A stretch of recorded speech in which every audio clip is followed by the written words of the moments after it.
Welcome to Trending in Education. Mike Palmer here. Very pleased to be joined today by Michelle Weise, who's the author of a new book called Long Life Learning. I would definitely recommend it to our listeners. It's a really interesting take on the future of work. She's also a senior advisor at Imaginable Futures. She had a long and interesting career, which we're going to get into in a bit. Michelle, I'd just like to welcome you to Trending in Education. Thanks, Mike. The book is relatively recently off the presses. I believe it dropped in late 2020. There's some interesting references to how the pandemic may have influenced some of your thinking, but a lot of what you were writing about was more far-reaching, perhaps, in terms of the time span that you were thinking about.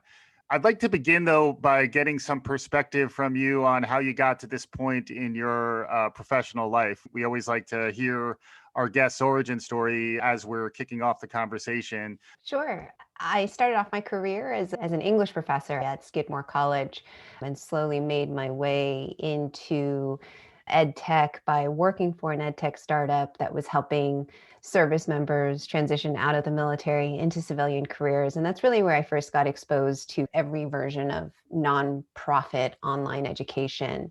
From there, after that company had to pivot, I ended up working with Michael Horn at the Clay Christensen Institute for Disruptive Innovation, which was Christensen's think tank for education. And I led the higher education practice there and was lucky enough to work directly with Clay as well. Mm-hmm. And then I started moving from theory into practice by building out research and development labs for both Southern New Hampshire University and then later for Strata Education Network. I ended up building their Institute for the Future of Work. And now I'm with another funder called Imaginable Futures and doing some advisory work there. And that's a relatively long span of time where you've been looking at what's emerging, how innovation can happen, and then you've established some labs to do research about the future of work. Let's begin with the book, Long Life Learning.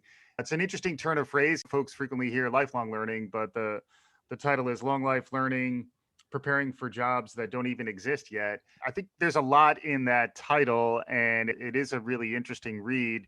Can you talk about what drove you to put the book together? Yeah, it's obviously a play on lifelong learning. And the reason why I thought it was important to do that was, for me especially, I've been in this space straddling higher education and the workforce, and I've heard how often in the ether this concept of lifelong learning, people love to talk about it, but I wasn't necessarily seeing that translate into action.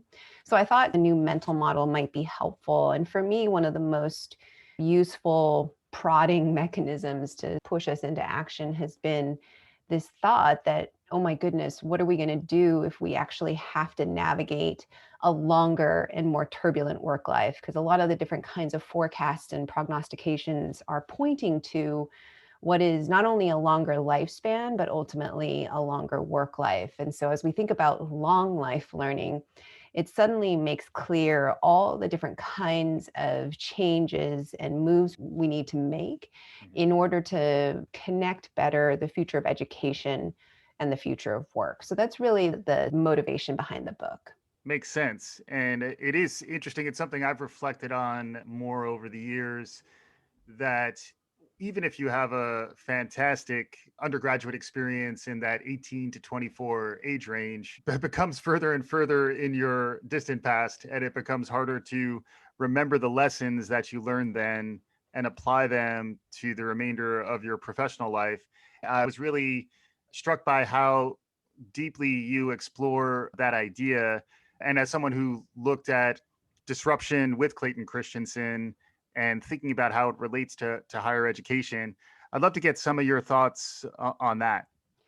What's probably pretty obvious when you read the book is there's a lot of featuring of different kinds of innovations, not all of them necessarily disruptive innovations, but just things that we need to pay attention to and think about scaling or building out more of these, or maybe building out better business cases for some of these different innovations. I feel like I've had this great privilege to evaluate and look at the landscape of hundreds of different kinds of education technologies that have been emerging over especially the last decade.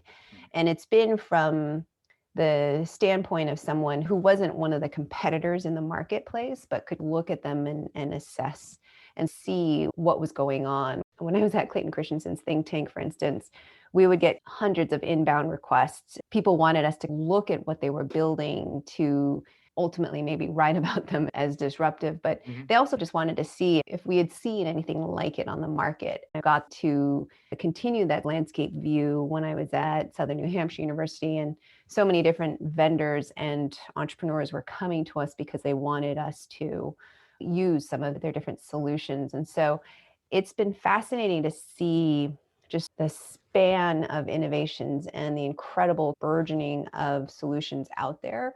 At the same time, it's also been hard for me to look and see so much reinvention of the wheel or duplication of efforts or Yeah. just siloed activity where you have all these amazing innovators who are building in parallel with one another, not realizing how their solutions overlap with one another and might actually be better served if they brought their services together. In the book, what I try to lay out is this isn't about starting from scratch. It's about stitching together a lot of these new and existing solutions in service of what I call a better functioning learning ecosystem, where Yes. if we have to face a 60, 80, or 100-year work life, we are going to be able to do this in a more seamless way. There's a lot of interesting ideas that you explore in some depth in there. So I like both the conceptual depth and then the breadth of examples, because I think you do a good job of both those things. And then also there's a lot of case studies and interviews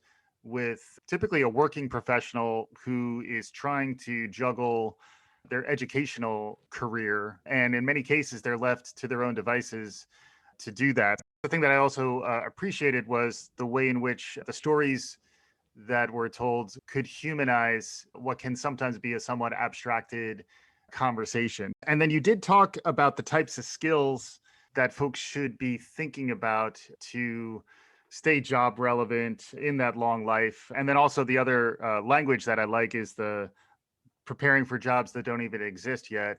Yeah, it's funny. As I was writing the book, I think some of my colleagues thought I was going to be out there with a crystal ball saying precisely the kinds of jobs that would exist in the future. And that's just impossible. We've already seen just over the last decade these jobs emerge that are the hot jobs of today that really just didn't exist before. So the purpose of the book is not to identify the specific jobs that will be in demand in the future, but the kinds of skills and the kinds of problem solvers we need to become in order to meet that very uncertain world of work ahead. So, as we think about better preparing ourselves for this very turbulent future ahead, we have to realize first that yes, there are certain skills that humans can leverage better than robots. There are certain skills that we just have to relinquish to computers and machine learning and AI just because they're always going to do it better, faster, and without any mistakes. Mhm. There are other things that are like those more human skills or those quote unquote softer skills or non cognitive skills, those workforce competencies around collaboration and teamwork and exercising judgment, Creativity. systems thinking, Yeah. right? Yep, creativity, curiosity, all those kinds of things that we talk about that are going to be core skills needed in the future. But it's also really important that we realize that alone is not enough. We can't just bank on our human skills. In order to be someone who is truly marketable in the future, we have to have also enough of that technical or domain expertise in order to also assess the work or intervene at the right times when we're seeing how that play with artificial intelligence or Hmm. these different kinds of rapid technological advancements. I think Hmm. Hmm. we're seeing today, right now, with, for instance, the intense challenges you're seeing around social media, that there are all these different kinds of problems and volume impact repercussions that we didn't evaluate before letting loose the technology. And now what has happened is some of that technology has outstripped our ability to manage it. And so that's what we need to avoid in the future is making sure we're marrying our human skills and our judgment and our ethics and our values with enough of that technological understanding, that vertical expertise. If you think about a T-shaped learner, we need enough of that to be prepared to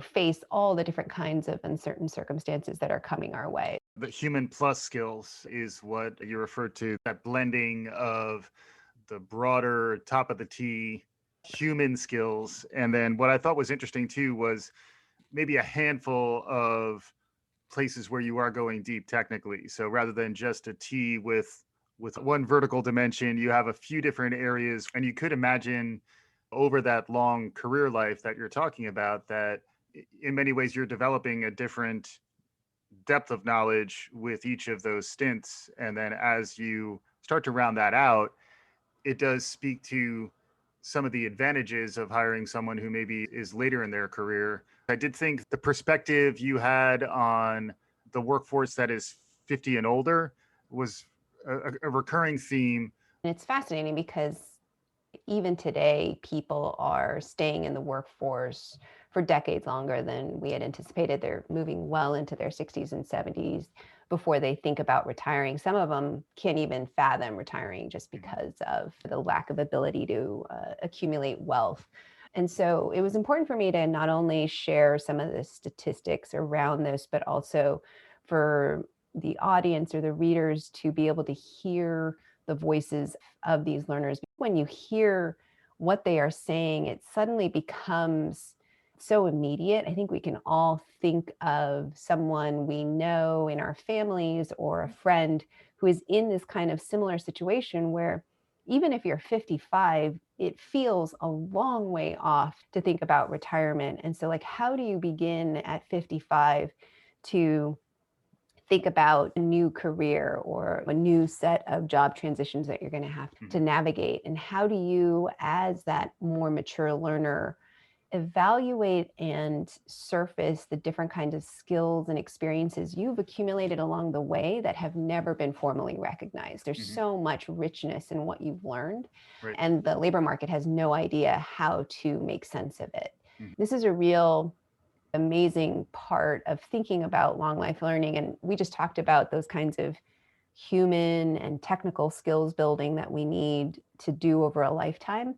And I think when people think about reskilling and upskilling, they immediately think more along the lines of the technical skills that we need to remain relevant as we think about the advancement of machines and robots. But actually, often, it's actually that kind of broadening of that horizontal set of skills, those more human skills that we really need to work on. And for someone who is in their 50s, 60s, or 70s, what does a learning experience look like for that older learner so that they can do that kind of broadening of skills? We tend to always situate that kind of learning in a 2 or 4-year degree, associate it with a liberal arts experience. A 55-year-old learner is not really apt to go back and think about entertaining a 4-year degree. They need something that is more short burst, more affordable, more relevant to the skills that they want to build, but also enables that kind of broadening of human skills. So the question around 50 plus workers really also pushes us to think about how we truly engage with learners differently than ever before. Even if you look at some of the open access mega online universities that cater to 30 plus learners, there's still not a real meeting learners where they are. There's still rigidity within the system where it's still not quite flexible enough for people to integrate into their busy lives. If we're trying to push ourselves into action, we need to break down this monolithic category of adult learners and really identify, as we think about the different stages and phases for adult learners, what truly are their needs. I did find the language of the new learning ecosystem to resonate as well, where the benefits of design thinking and system thinking, that's a relatively new innovation. Similarly, on the product side, there's been a lot of innovation around product management and user-centered design, learner-centered design. Those don't seem to be reflected in the current educational system that we have. And what I like about your book is that it's almost a challenge to be optimistic about the future and a challenge to not just envision what it might be, but then begin to explore how we might get there. Can you talk about how you stay optimistic? Because the tone did seem hopeful, and I'm trying to find lessons in hope these days. I think for me, being in this space of the future of work, it can feel daunting and paralyzing if you focus on the it or the work, the jobs that are going to be automated by technology. When you get into that space, it can get very dark very quickly. Yep. But if you actually shift away from thinking about work to the future of workers, you start to see how you can adopt that kind of more positive and hopeful vision for the future. And I think a lot of it probably stems from the way that my worldview was so shaped by Clayton Christensen. His theories of disruptive innovation have always offered me this very constructive lens through which I can look at a whole slew of innovations, even ones that we typically would feel this reflex to dismiss because some of them just seem of low quality to us as higher ed administrators or whatever the case may be.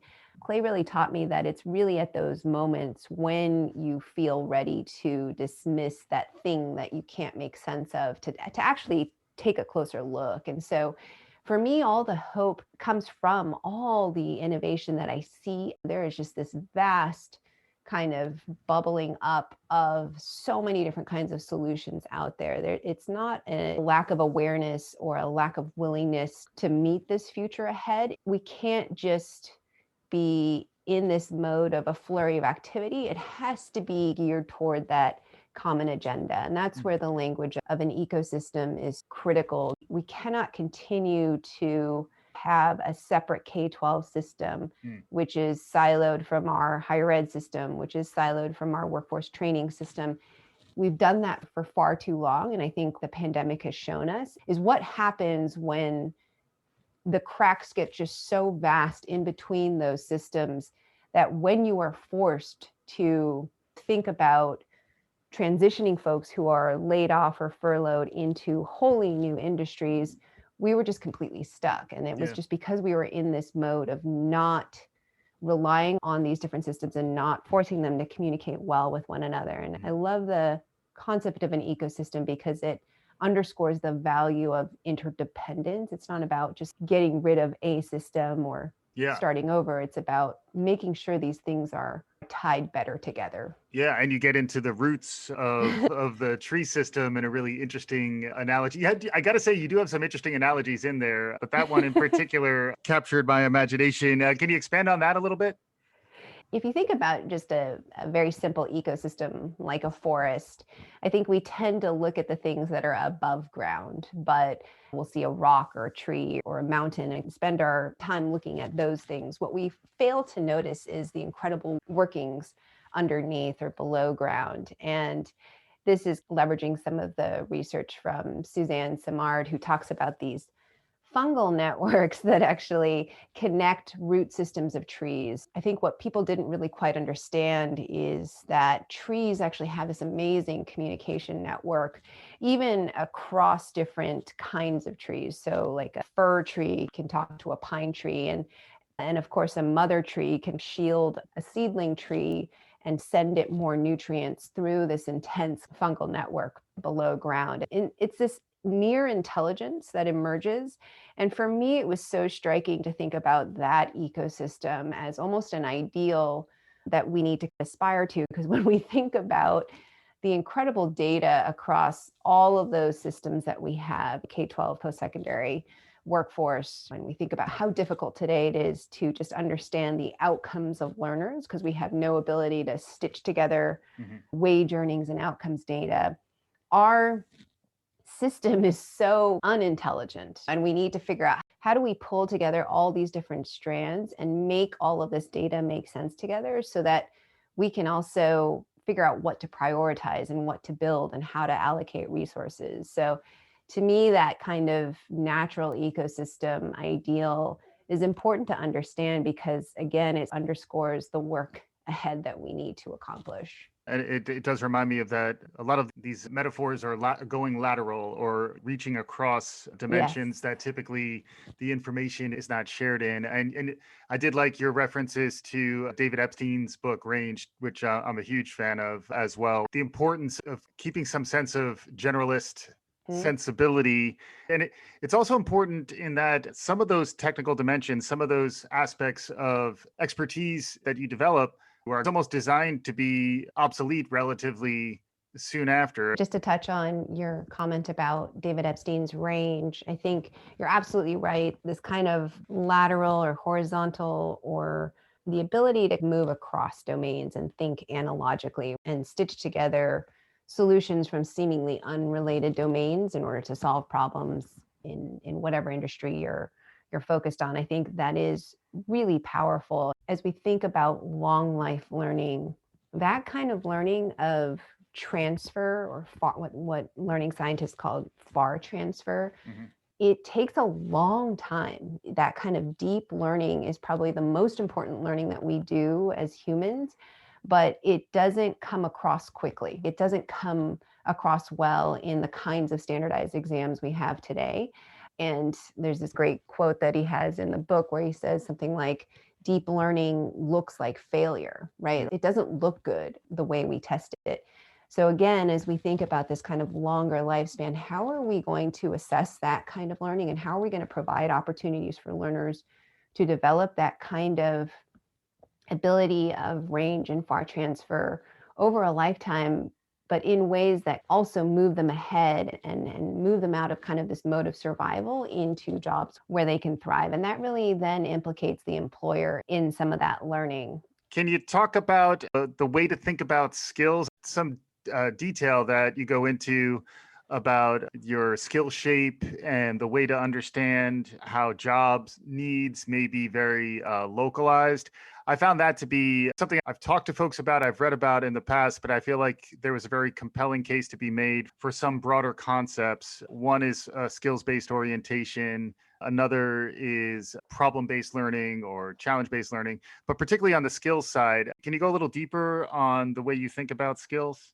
You hear this concept that labor markets are hyper local, that there maybe isn't a national skills gap, but it really depends on where you're looking in terms of regions. This is a study that we did at Strata Institute with MZ, a labor market analytics group, and we were able to actually isolate how different the same exact role looks when you're looking at different cities. So say you're in manufacturing and you have a more traditional production role within manufacturing, even just the differences between Los Angeles and Northern California are pretty stark. In LA, because the skill demand is shaped by the employers in that region, which are often these aerospace, Raytheon, Northrop Grumman, those kinds of organizations, it actually looks more like a traditional manufacturing role. But when you move up the coast to Northern California, the skill shape is actually very much molded by those employers in the area, which are Apple, Tesla, Intel. And so it's much more difficult to have traditional manufacturing skills in Northern California. There's a lot of other skills you have to tack on when it comes to design and also statistics and math. There's higher skills demands in those areas. And this happens for every single role that we hire for in the United States, where if you're looking for a digital marketing specialist, as an example, the kinds of skills that are in demand are going to look very different in Wichita versus Washington, D.C. And so what we're able to show in the book is what physically those skill shapes look like, because they actually do make interesting kinds of shapes. But you can not only do this for jobs that are in demand or opportunities, but you can also do this with people. Like, we each have our different skill shapes. My skill shape looks different from yours, Mike. Mhm. And when you actually map those two things together, your own personal skill shape, or the skill shape of the talent in a specific region, and the skill shape of that role, you see where the talent may be showing too much of a certain kind of skill or showing too little of a skill in Apache Suite or whatever the case may be. Hmm. So you can do this in any kind of region. We did it at the metropolitan or a city level. Yep. And for me, the best illustration of why this is important to actually do is I think when we think about reskilling, we think about just automatically, especially for working class Americans, oh, they just need to go get a degree because Right. we realize that earnings premium on Sure. a bachelor's degree. But as I show in the book with one of these real life learners, Jalen, it can be so daunting to think about 4 years of night school. Hmm. That's not something in the cards that they were looking forward to, especially if they're trying to take care of a family Right. and be a dedicated father at night. And so, what we're able to do with an actual skill shape is to show, Jalen, you don't actually need to go get a 4 year degree. What you need are these specific skills Hmm. so that your skill shape actually matches the skill shape of this role that your employer wants you to fill. So, that's the exciting opportunity ahead. And I think there is a mindset shift to discover around a skills based way of understanding yourself, way of understanding the marketplace. It is very different from the traditional 2 year, 4 year degree mindset. And it maps much more closely to what traditionally is called on the job training. And there's a real skill to understand how to distill what you know how to do into the skills that are in desire.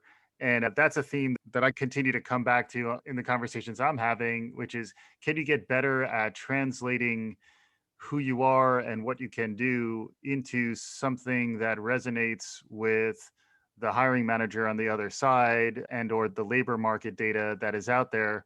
You talk a lot about transparency as well and bias. I'd love to hear a little more from you on that. How do we get this new learning ecosystem to operate in a way that is not unfair and isn't perceived as rigged? Part of the way forward out of what feels to be a rigged system is getting transparent about those skills. So, exactly as you were saying, how do we help folks actually translate what they can do into the language of the labor market? This is something that stymies learners from graduation throughout their work lives.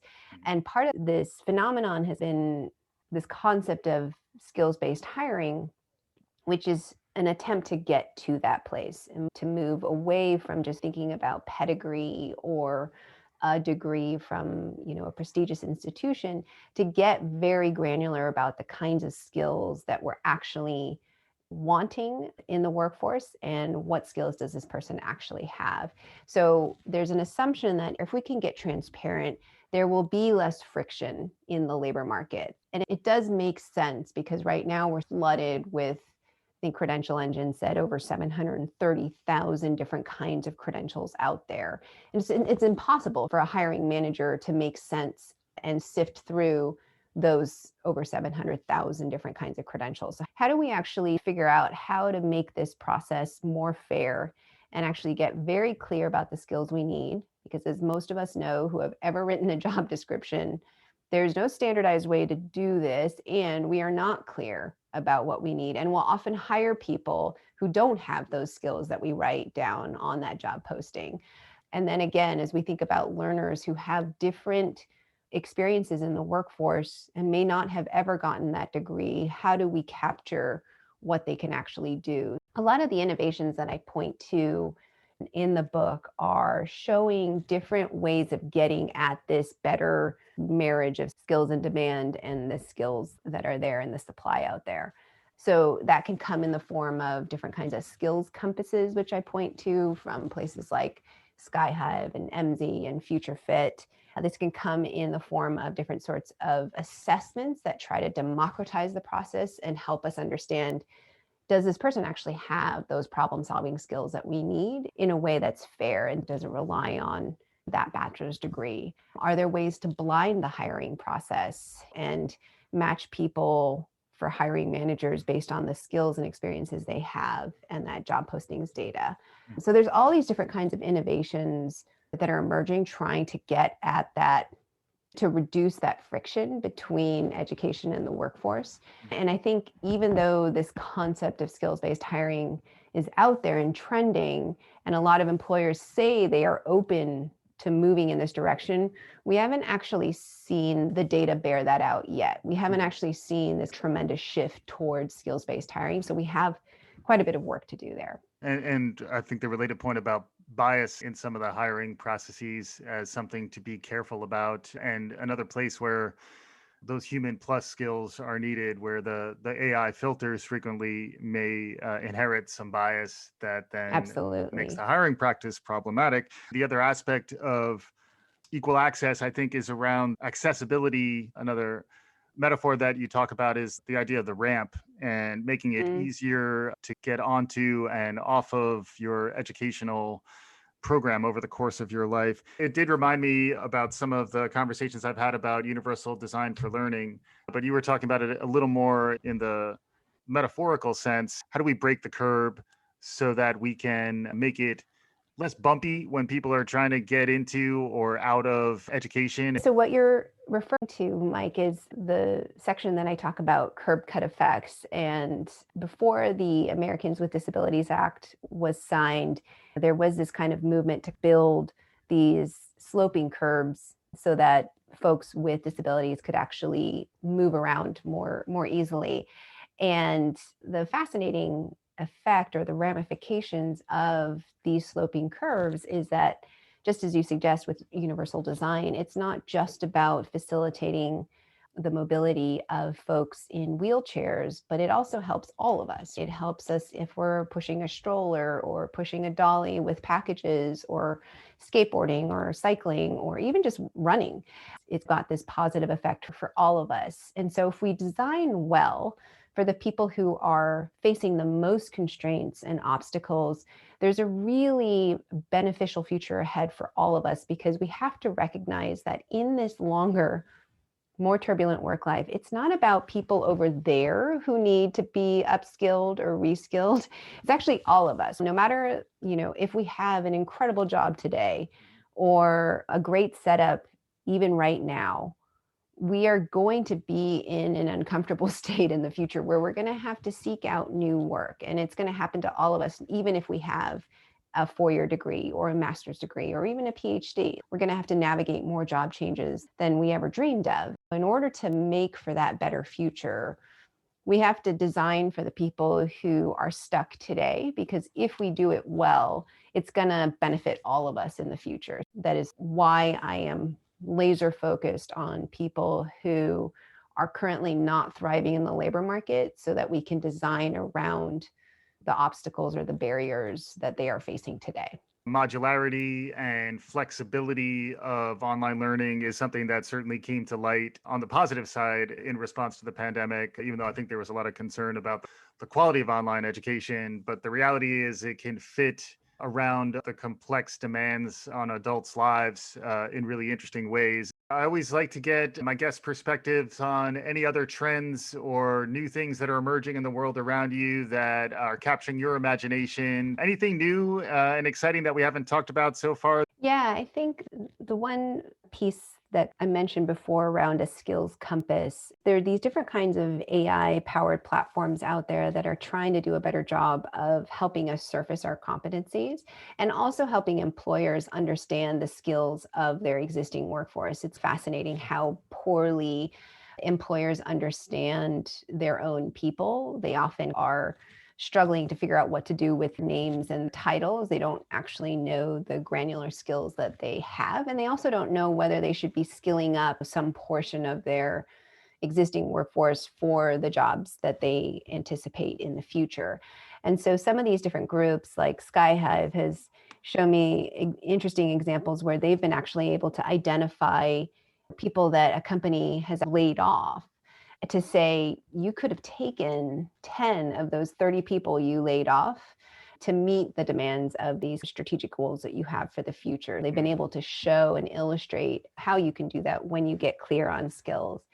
And another company in this same sort of skills compass family is Future Fit. And they've gotten into the business of what is known as outskilling. So helping Mhm. learners navigate a layoff. So a lot of employers are now realizing they know in the future that they're going to have to maybe lay off 1,000 workers. The optics of that are terrible in general. And so how do they do better for their people? And so now what some of these companies are doing is they're bringing in a group like Future Fit to get clear on skills and help some of these learners map to a better job elsewhere. So they're actually helping those workers understand their competencies and skills, and then to help them identify different pathways forward, and also the kinds of education providers in their area that can help them fill their different skills gaps. These are the kinds of things that, even if they're more nascent innovations today, they give me great hope for the future. Fantastic stuff. Really interesting book. I do recommend it. Long Life Learning, Preparing for Jobs That Don't Even Exist Yet. Michelle Weise, Senior Advisor at Imaginable Futures. Really interesting person to get to know a little bit. If folks want to learn more about any of this, if they want to understand how to get the book or how to find out more about you, do you have any recommendations for them? Sure. I am on both Twitter and LinkedIn with the handle RW Michelle, or they can just go to my website, which is riseanddesign.io. I appreciate the time you've been able to spend with us today, Michelle. Thank you so much for having me on. And for our listeners, if you like what you're hearing, tell a friend, subscribe. We love you coming back. Thanks for listening. This is Trending in Education.